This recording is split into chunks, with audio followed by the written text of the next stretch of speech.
segundo ano, beleza? Tranquilo, professor Everton aqui com vocês mais uma vez e vamos dar continuidade para as nossas ideias.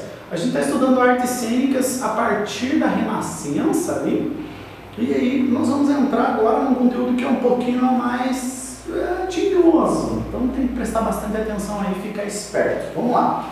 O nosso conteúdo de hoje, lembrando que nós aí estamos utilizando ainda o capítulo 8, nosso conteúdo de hoje é teatro elisabetano.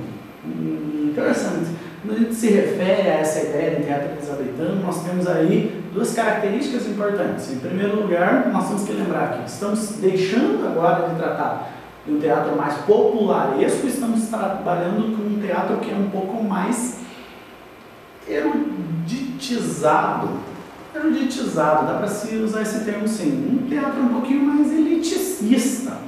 Só que tem um porém aí, você vai identificar, quando você estiver lendo o seu material, por exemplo, que a gente tem a representação cômica, você vai perceber que a gente tem aí diferentes tipos de público, desde o camponês até o burguês assistindo. Por quê? Porque inicialmente o teatro elisabetano, ele também seguia uma veia popular.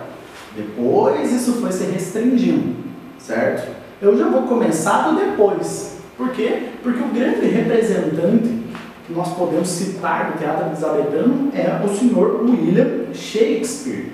Ok? Quando a gente pensa em Shakespeare, a gente pensa numa obra mais dramatizada, uma obra pesada e extremamente literária. Legal, é isso mesmo, tem a ver com essa ideia aí. Só que a gente precisa pensar em dois pontos, pensando na vertente artística disso. Em primeiro lugar, representação humanista, certo?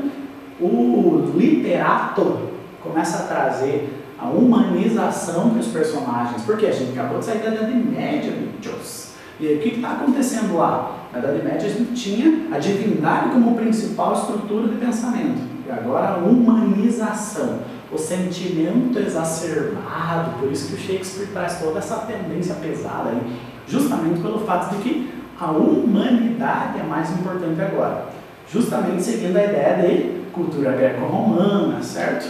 Legal. Continuando lá, pensando no teatro elisabetano, a gente tem temas e a organização desses temas. As peças, elas tinham uma variedade grande, pensando nesse aspecto, né? A mitologia era um tema abordado, a literatura medieval e renascentista. Olha só, dicotomia medieval e renascentista. Mas essas ideias não embatem? Sim, a gente está num processo de transição, certo? Então a gente tem que pensar que ainda existe essa organização.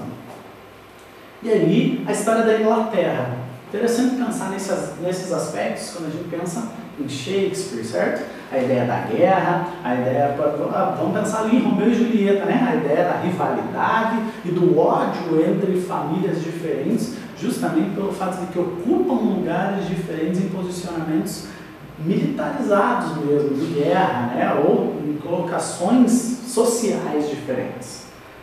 Legal, pensando nisso, nós temos aí uma imagem que mostra um pouquinho para nós como seria essa ideia de tendência aí do palco de um teatro a partir da estrutura do teatro elisabetano. Por quê? Porque a nossa próxima dinâmica é falar justamente sobre essa estrutura. Como era a ideia desses edifícios para espetáculos que foram construídos para o teatro elisabetano? Porque, teoricamente e primariamente, eram espetáculos de rua também, né? Uns cenários mais precários. O que muda é que eles vão começar a ficar mais estruturados. E essas estruturas vão ter algumas características importantes. Em primeiro lugar, esse palco elevado e o público vai ficar em pé, certo? O público fica em pé com um palco elevado. Interessante. As galerias são construídas ao redor, então nós temos aquele sistema de camarote, hoje nós conhecemos como um sistema de camarote, certo? Nas galerias construídas ao redor do palco. E inicialmente essas construções eram circulares ou hexagonais. Legal pensar nisso pelo fato de que como era o acesso do público ao teatro. Legal. Lembrando também, questões importantes em relação à técnica. Não existia cenário. e nem efeito visual. O palco era seco e a representação artística era muito importante, certo? Então o foco era sempre o gestual e o foco de expressão verbal e organizacional do artista no palco. Legal? Então, pensando nisso e organizando as nossas ideias. O professor está rememorando essa imagem aqui, muito importante para a gente pensar um pouquinho e organizar a nossa visão sobre como era a estrutura do palco elisabetano, certo? Legal. Então essas são as nossas tendências para hoje, as características do teatro elisabetano, pensando assim, de uma forma mais superficial. Temos mais coisas para explorar ainda, mas por hoje a nossa ideia é essa, beleza? Fico por aqui então, a gente conversa mais. Até a próxima aula, pessoal. Valeu! Tchau, tchau!